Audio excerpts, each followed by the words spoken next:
Hello, magandang araw mga kababayan. Magandang araw po. So, meron lang ako mga sasagutin na comments dito sa video na pinablish ko kagabi, no. May magandang ano doon, may magandang sinabi doon yung isang nag-comment. Although na feeling ko supporter yata ni Kuya Red, 'di ba? Kasi kagabi nag-content ako tungkol doon sa isang video. Ano nga ang title ng video na yun? Hindi ko na nga alam kung anong tungkol dun sa video na yun eh. Basta binlag ko na lang eh. Ano ba ang title ng video na yun? Supporters ng Ghost Hunters panic mode na. Kasi nauobserbahan ko mga kababayan ko.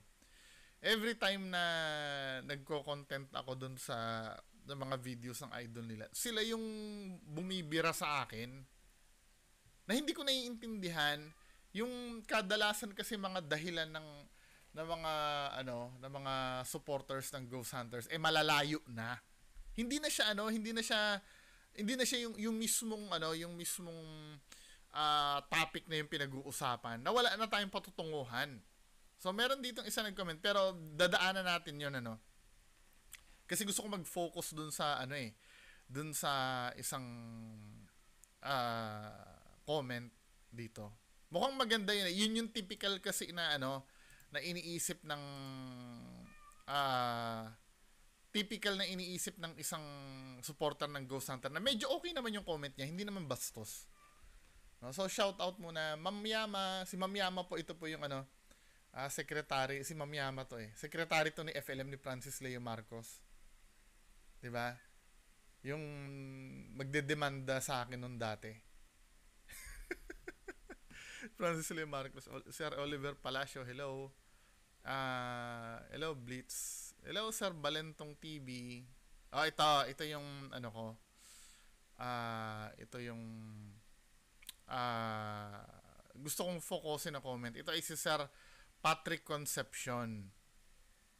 Sabi ni Sir Patrick Concepcion, ibasahin natin Sabi, good AM, ngayon ko napanood. For me, Boss B, alam na namin na fake. Hanggang vid lang tayo. Ahaha, parang may hugot na yan Mukhang ikaw ang affected. Yes, affected ako noon pa. Noon pa. Tama ka dyan. Di mo naman need mag-explain. No, need ko talagang mag-explain. Need ko talagang mag-explain. Kasi nagiging out of hand namin eh. 'Di ba? Nasasanay kasi yung mga kalaban ko na lumaban ng hindi patas. 'Di ba? What I mean kung lumaban ng hindi patas, anong ibig ko sabihin? Tagalogin ko na. Ano ako mag-English, 'di ba? 'Di ba? Ano ibig ko sabihin na hindi lumaban ng patas? Ang sa akin ko ano yung sinasabi ko dito sa video, yun yung ayusin. 'Di ba? Katulad nung pagtrato ko doon sa video nila, puro mga video nila yung pinupuna ko eh. 'Di ba? Puro video yung pinupuna ko eh. Di yun ang pagtanggol nila. Kasi minsan na nangyayari yung mga yung mga supporters ng Ghost Hunters. Kapag may sinabi ko doon sa idol, anong pupunahin sa akin? Maskara. 'Di ba? Ano ba yung mga pupunayan? Pakialamero, inggit. 'Di ba? Hindi na na-address yung main issue eh. Nakakabahala talaga 'yon. Kasi nasasanay tayo na gano'n na lang tayo lumaban lagi. Walang patutunguhan 'yun eh. Yung mga ganung bagay, yung sasabihin rapist ako kaya hindi nagpapakita ng muka. Siyempre, 'di ba? To begin with, yung sinasabi mo na ako ang affected talaga ako noon pa. 'Di ba? The first time kahit hindi pa ako nirerebatan, affected ako. Kaya nga ako nag-reaction video eh. Alam mo kung bakit? 'Di ba? Yung mga pinanggalingan ko na topic dati, marami din naluloko. Doon ako naapektuhan. Mga kababayan ko naluloko. 'Di ba? Hindi ko na daw need mag-explain, sabi ni Sir. Need ko mag-explain kasi hindi nyo nauunawaan. Lalo na ikaw, hindi mo nauunawaan. Kaya kailangan kong explain. O example ang sabi mo dito, alam na namin na fake. Ikaw alam mo, paano yung iba? Nagigets mo ba? Paano yung iba? Pero I do appreciate ito, tong comment na to, Alam mo, ang problema sa atin dito, makasarili tayo men eh. Basta kayo, nag-e-enjoy kayo. Unang-una, hindi ko naman pinuputol yung pagka-enjoy nyo eh. Pinutol ko ba yung pagka-enjoy nyo? Hindi, di ba? Come on, di ba? Kung may need ng ng explanation, maaring hindi ikaw 'yon dahil naiintindihan mo eh. 'Di ba? Paano yung ibang hindi nakakaintindi? Hahayaan natin? 'Di ba? At saka kung gusto ko man mag-explain, may vina-violate ba akong batas? para para pagbawalan ako mag-explain? 'Di ba? Hindi ba yung pag-explain ko mas lalong mauunawaan ng ibang basher? 'Di ba?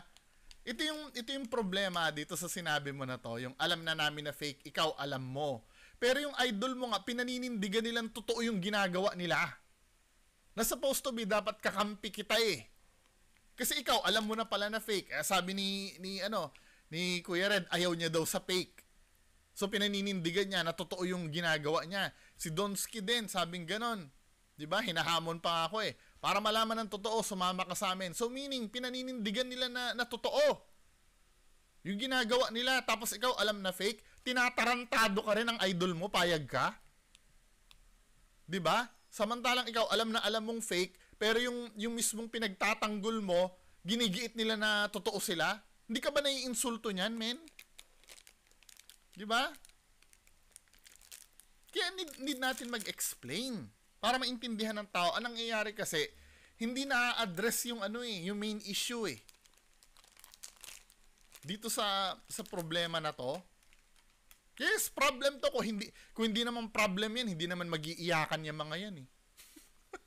Huwag nyo sabihin na hindi ka problema, bungo, sino ka ba? Sino ako? Nag-iiyakan nga kayo sa vlog ko. 'Di ba? Tsaka gusto ko i-address, paulit-ulit na lang yung dahilan na may nabasa ako kagabi. Kagabi ko ba nabasa yon? Yung para sa amin, pelikula daw.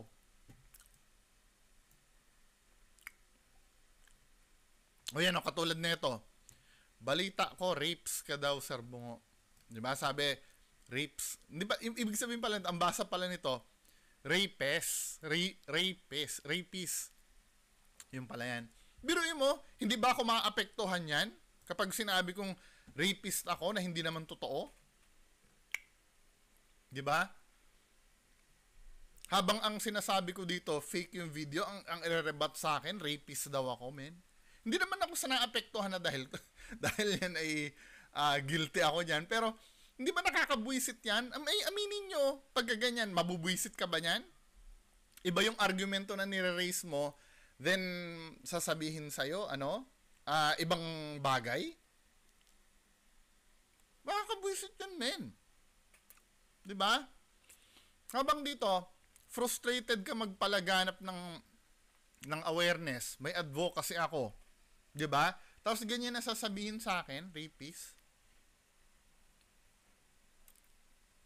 Tapos ang kapal pa ng mukha ni Kuya Red na sasabihin ni Kuya Red, tama ha? Alam nyo palang fake ha? Panoorin natin sinabi ni Kuya Red. Sabi mo kasi alam na fake eh.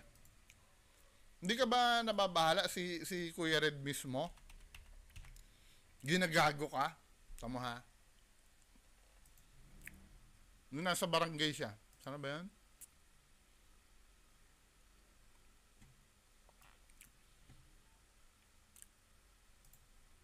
Sa may bandang 15 minutes yun eh. Bastas. Ko eh. Wait lang ha.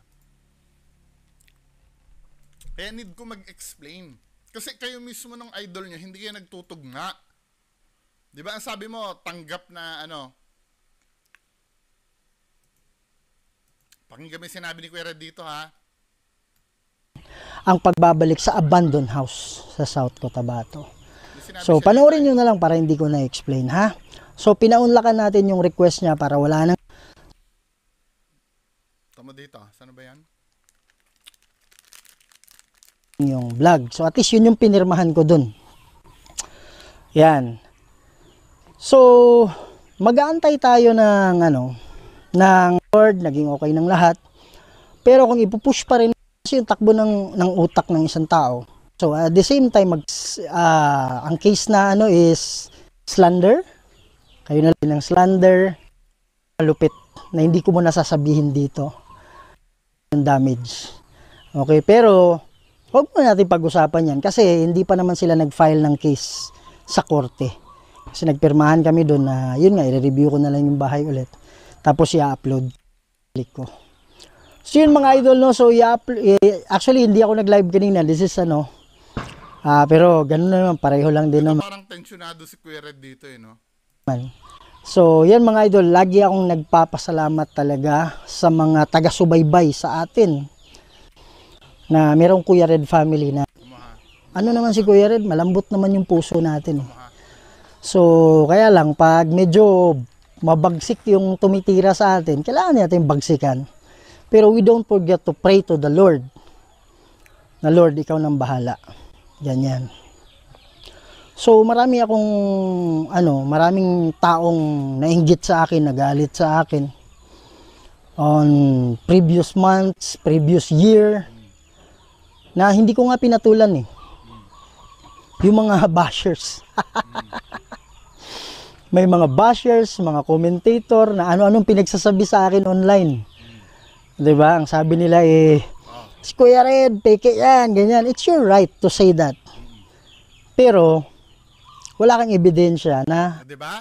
Sinasabi niya dito, ikaw mga basher ipagpapalagay, ilalagay kita dito. Ikaw Sir Patrick, 'di ba? Alam namin na fake, alam mo na fake, tapos sasabihin sa'yo ni Kuya Red, wala ka namang ebidensya Kinokontra kami Hindi, I don't know kung ikaw ba ay supporter ka ba ni Kuya Red. Baka mamaya supporter kita, no?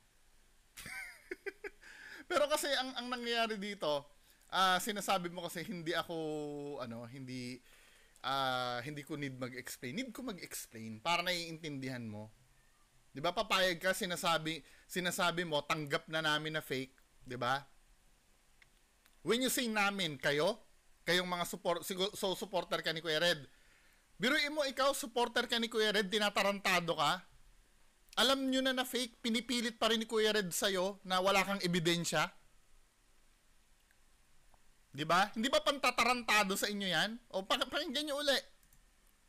Sabi ni Kuya Red. To say that. Sabi nila si Kuya Red, peke yan, ganyan. It's your right to say that. It's your right daw. Pero wala kang ebidensya na peke yung video ko. Diba? Wala ka palang ebidensya O sino ngayon ang kakampihan mo? Dapat tayong dalawang magkakampi Tinitigasan ni Kuya Red yung ulo niya Diba? Hindi ba iniinsulto ni Kuya Red yung yung intelihente mo? Pagka ganyan, hindi ka ba naiinis dyan, men? Habang tayong dalawa nagkakasundo na dito, ikaw supporter ka ni Kuya Red. Habang tayo nagkakasundo na tayo na fake yung ginagawa niya, ikaw sinasama ka sa katarantaduhan na wala kang ebidensya. Hindi ba yan? Hindi ba yan ka-insultuhan sa pag-iisip mo bilang tao? Di ba? Alam nyo na palang fake. Alam namin na fake. When you say namin, ibig sabihin marami kayo, Just imagine, alam nyo na pala na peke. Pinaninindigan pa rin ng idol yung totoo. Hindi ba kayo tinatangan yan? Sasabihin sa'yo ng idol niya, wala naman kayo ebidensya. Wala pala kayo ebidensya. Paano nyo nasabing fake yung idol nyo? Diba? Kaya need ko mag-explain. Kailangan ko mag-explain para naiintindihan ng lahat. Ibig sabihin, sa pananalita ni Kuya Red nun, may iniingatan siya na naniniwala pa rin sa kanya. Maliban sa inyo, kasi anong nangyari, may mga followers mga followers ni Kuya Red dito, may mga iba dyan, alam na fake na yung ginagawa niya. 'Di ba? May iba dyan na hindi pa rin alam na fake ang ginagawa ni Kuya Red. Sa di malamang dahilan, hindi pa nila na-figure out na fake yung ginagawa ni Kuya Red. So, ibig sabihin, kung alam nyo na fake at hinahayaan nyo si Kuya Red, kasama kayo sa nanluloko. 'Di ba? Saan ka ngayon papanig? Sa atin? Sa atin na alam na nating fake, na pinapaamin si Kuya Red. Actually, ito nga yung matagal ko na sinasabi. Paaminin nyo yan Na entertainment lang ang ginagawa. Wala na akong pakialam. Wala na akong pakialam na ano, kahit mag Justin pa yan. Hindi ko na pakikialaman yan. Silang dalawa ni Donsky, paaminin nyo na fake yan. Ngayon, kung sino ka naman para umamin sa'yo, eh di wala akong magagawa. Di sino pala ako. Di pagpapatuloy ko yung ginagawa ko. Di ba? Ganun lang naman yun. Di tigasan nila. Di ba? Wala namang problema sa akin, di ba? Alam nyo nga, ano, yan na nga lang yung paraan para matigil na ako eh. Gusto nyong patayin ang Bungo TV? Umamin kayo.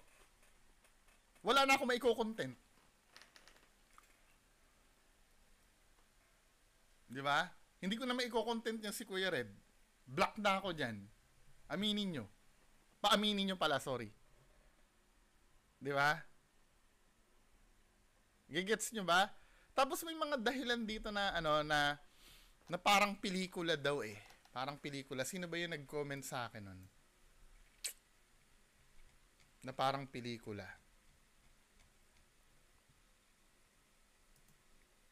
Buti nga, di ba?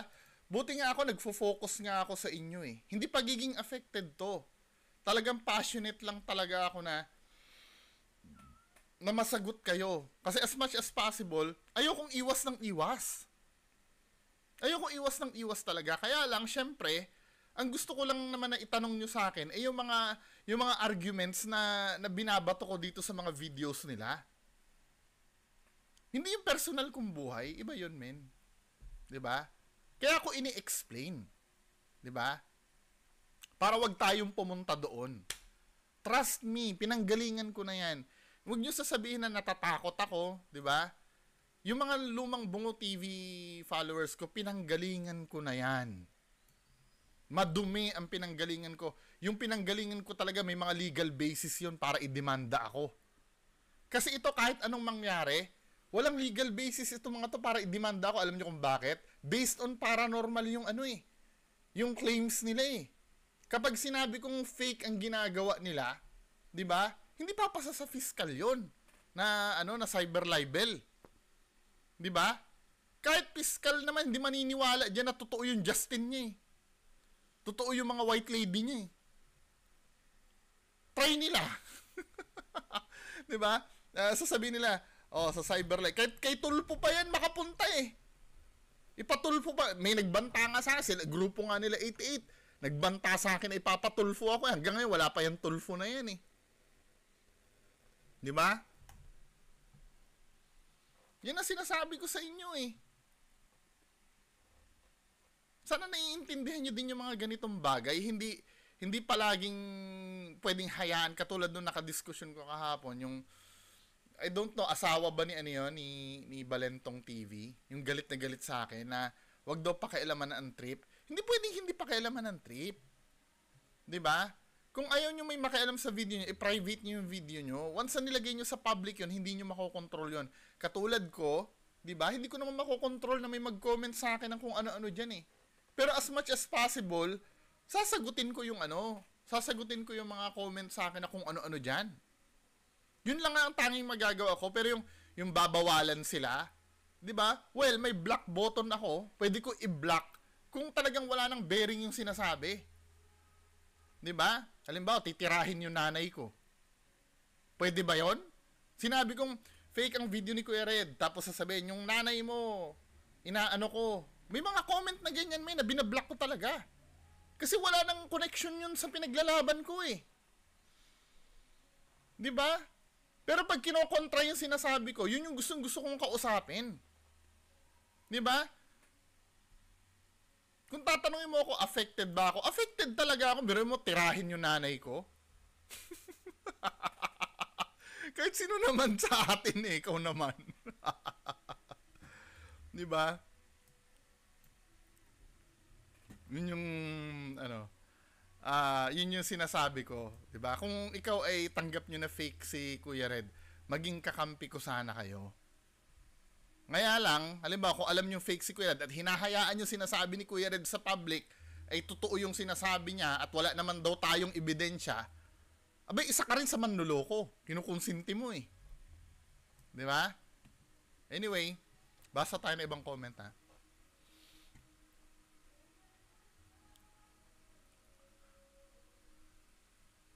nagbibidyo ka pa sa labas.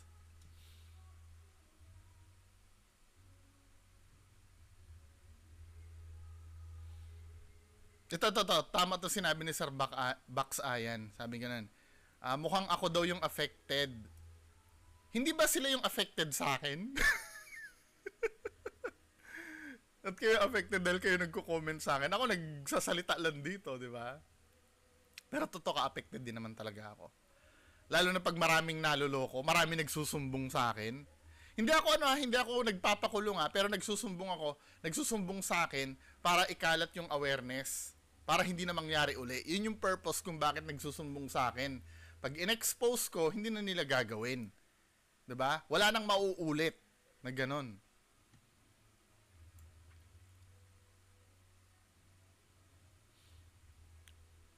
Sabi ni Ma'am Grace Banto, yap, kung minsan Sir B, ignorance is the worst enemy.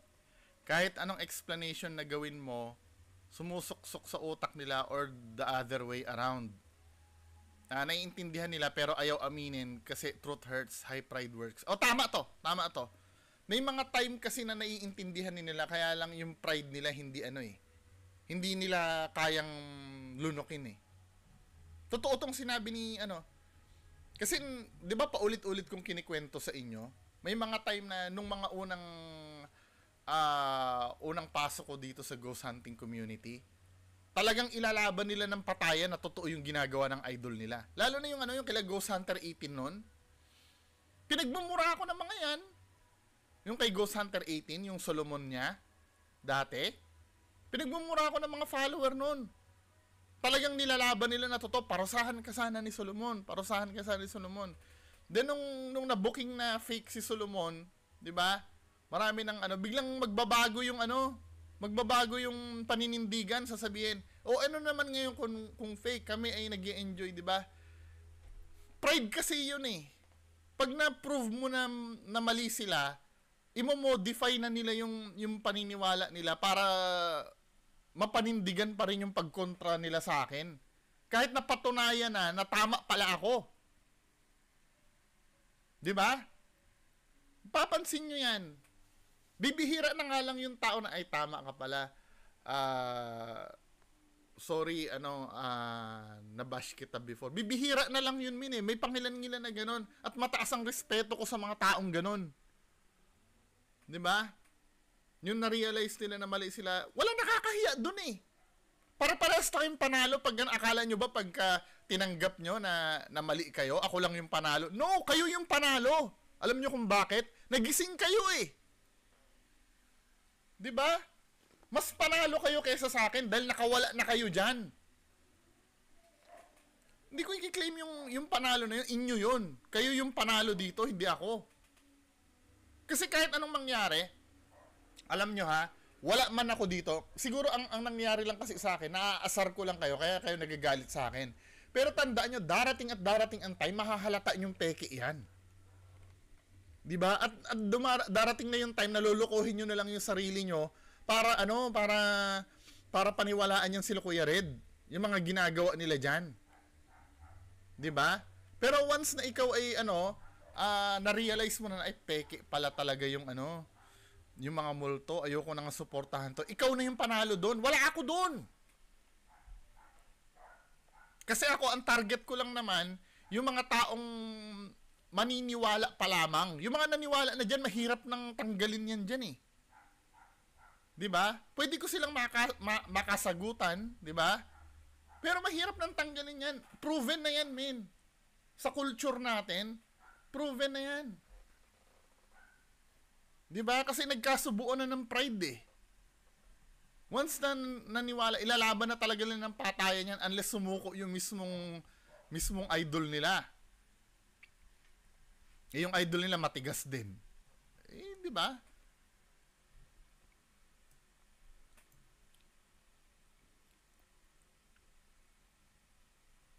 Ano name nito ni Si Denebor ba to? Denebor. Sabi ni Ma'am Denebor, makita daw si Muning. Isa lang. Tulog si Muning.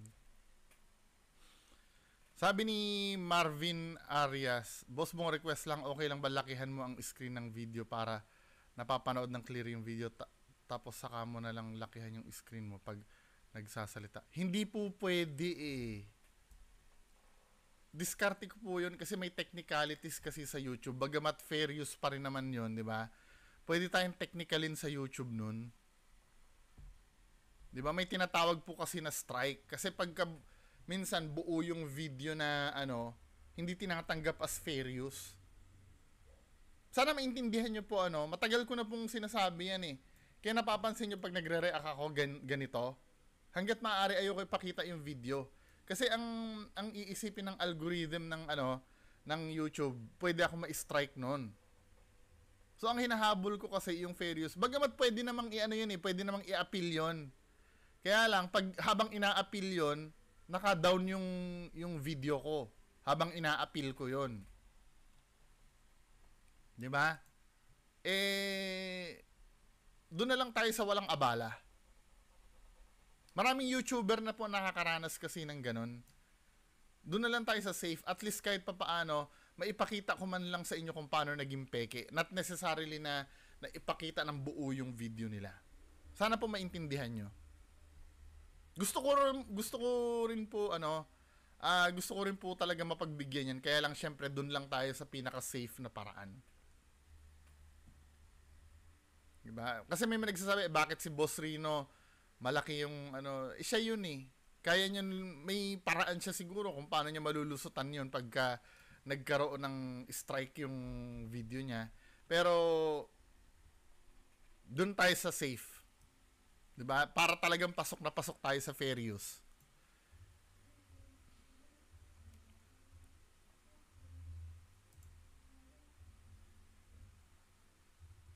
Hello, Ma'am Noami De Taza. Hello.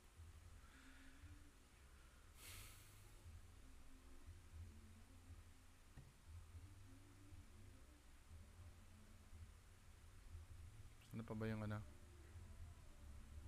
Meron pa dito isang comment eh. Ito. Ang sabi ni anong name nito ni username ano? Sabi ni Henry Bonina, ito. Gusto ko rin sagutin to eh. Ano naman sa inyo kung fake man yan o hindi? Alam mo, Bungo, wala ka nang pakialam dyan. Baka isipin mo, dahil nanonood din ako sa kanila, ay isa na rin ako sa tanga. Linalagay ko na yan sa series na parang, I'm so sorry po, sir, ano name mo? Henry something? I'm so sorry po, pero talagang tanga po talaga kayo. I'm so sorry po ha. Kasi ang sabi mo, kasi hinambing mo siya sa horror na may director men eh. 'Di ba? Ang layo noon. 'Di ba? Ang layo noon. Sorry ha. Sabi kasi niyang ganon, ano naman nga sa'yo kung fake man yan o hindi. Alam mo, Bungo, wala ka nang pakialam dyan. Baka isipin mo, dahil nanonood din ako sa kanila, ay isa na ako rin ako sa tanga. Yung panonood mo, hindi ka naman tanga dahil kasi nanonood din ako doon eh. Pero, yung ano mo dito, yung susunod na explanation mo dito, doon ka naging tanga.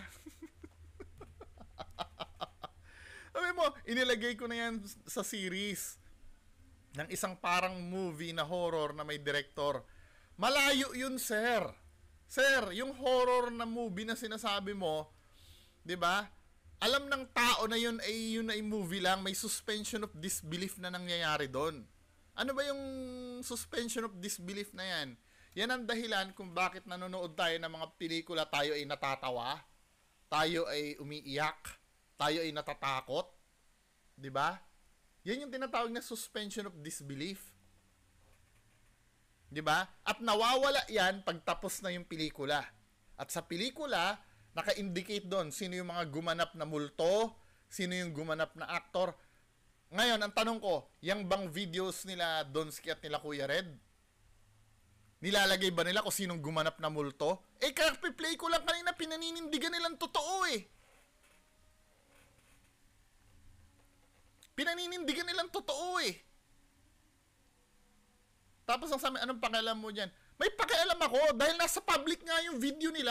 Kung katulad mo, 'di ba? Kung ibabalik ko sa iyo yung argument mo, no?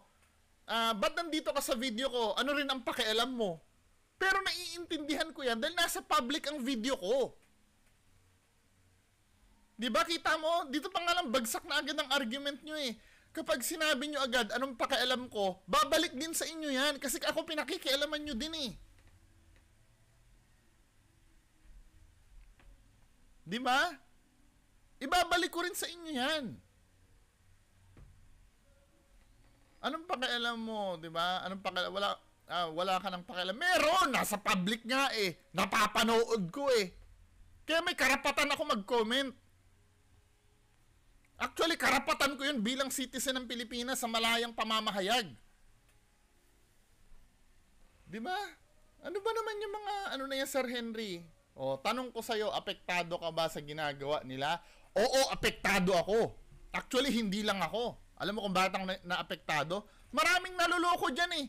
Babalik ko rin na naman yung tanong sa'yo. Ikaw, apektado ka rin ba? Di ba? Sa akin? Sa ginagawa ko? Same! Tinitira mo sila palagi, hayaan muna sila sa ginagawa na nila. Naaaliw naman ako sa mga ginagawa nila. 'Di ba? Yan ang problema sa atin, makasarili tayo eh. As long as naaaliw tayo, 'di ba? Wala na tayong pakialam sa mga taong naluloko. Pagiging makasarili 'to. Pagiging makasarili 'to, men. Hindi makatwiran 'tong dahilan mo na 'to. 'Di ba? Dahil lang naaaliw ka, kailangan pabayaan. Come on. Di ba? Actually nga, hindi naman dapat nakaka-apekto sa'yo kahit sabihin kong peke yan eh.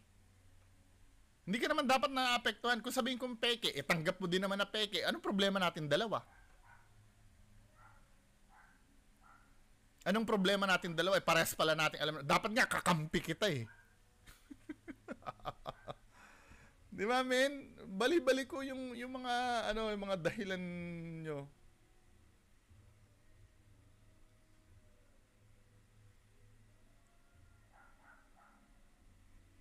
Yan, namura ko tuloy ni Sir Marvin Arias.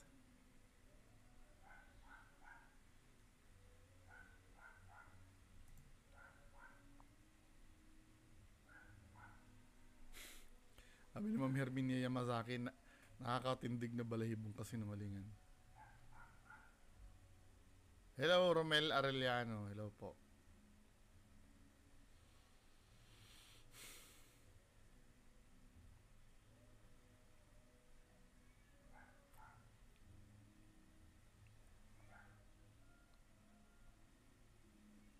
Pagka magpapadebunk kayo sa akin, punta kayo sa Bungo TV FB page, paki-message ako kung ano yung link. Tapos ito naman si, sabing ganon. Ito naman ang bugok, ha ha ha. Nakahanap na naman ng butas. Sabi ko, naiinis ka? Good. Sabi niya, may naiinis ba na tumatawa? Come on, di ba? Naman na, sa haba na na-reply niya. Meron pala, ngayon ko lang nalaman niya na baka siguro ikaw yon. Alam mo sa sarili mo yan, bigla ka nga nag-comment eh. Hanggang sa ano na kami. Nasagot niya ba yung huli kong Medyo galingan ko daw. Gagalingan ko, sir.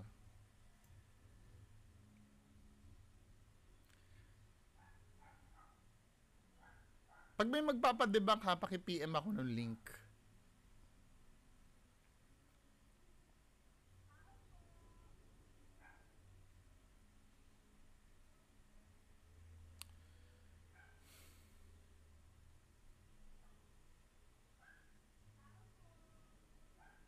Tapos sabi nga sir, next time po kayo naman po ang magpa-reading. May tao po, bahala ka dyan, tao po sa monthly dues ng namin. Ng subdivision. Wala ako sa mood ngayon, bahala ka. Diba? Sabi ganun yung kay Jay Costura, sir, next time po kayo naman po ang magpa-reading kay Jay Costura. Challenge po namin yan sa inyo. Then, pag mali po sinasabi ni Jay Costura, sa inyo, maniniwala po ako.